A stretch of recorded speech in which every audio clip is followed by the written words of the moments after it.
Now, if you tuned in to my State of Faith, Family, and Freedom address Monday night, you heard me talk about a 14-year-old girl in Virginia named Sage. She was removed from her parents' custody to protect her from misgendering. Now, the devastating results from this state action led her to being trafficked twice and undergoing multiple sexual assaults. The school and the state were so insistent that she could be harmed by her parents because they wouldn't affirm her chosen gender identity, that they kept her in a male children's home where she was repeatedly assaulted, even as her parents battled for custody. Now, in response to the outcry, the Virginia House of Delegates passed Sage's Law this week, which requires that schools notify parents if their child socially transitions. It prohibits teachers from hiding that transition, and it clarifies that the meaning of child abuse does not include so-called misgendering. Now, this is a common sense response to a horrible tragedy. But you know what? Not a single Democrat in the Virginia House supported this bill. Joining me now to discuss this is Virginia Delegate Dave LaRock. He represents the 33rd District of Virginia, and he's the one that was championing the Sage Law. Dave, welcome to Washington Watch. Glad to be with you, Tony. So, Delegate LaRock, let me ask you this question. Why is legislation like this so important in your view? Well, Tony, the common element in the position that Sage's Law takes and what the people who are voting against it have is that we all want to protect children. Now, Sage isn't unique. I expect perhaps the degree to which she's been violated is hopefully rare, but we seem to have some agreement that parents have a place, but in this for some reason, this area of LGBT rights is just off limits to Democrats.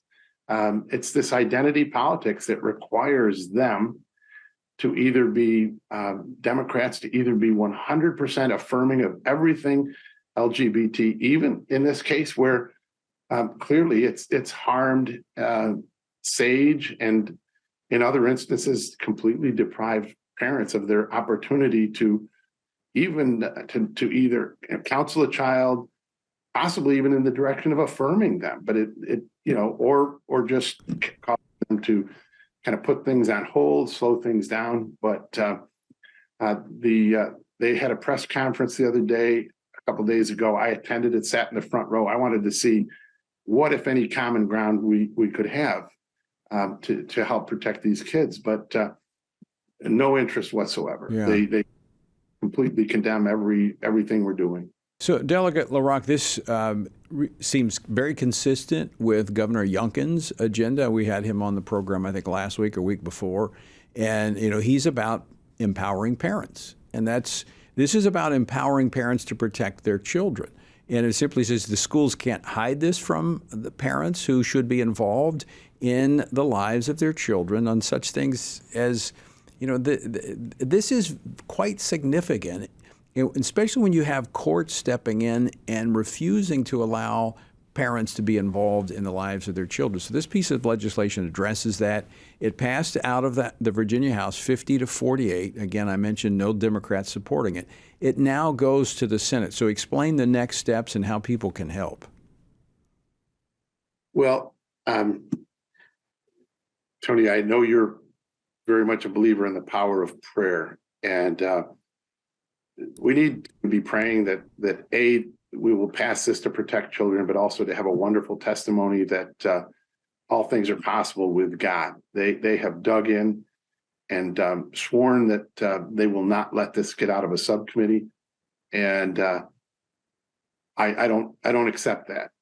We have to hang in there, and a politician's strongest instinct is self-preservation. Mm-hmm. So I'm hoping that their loyalty to there'll be some that'll do what's right because it's right.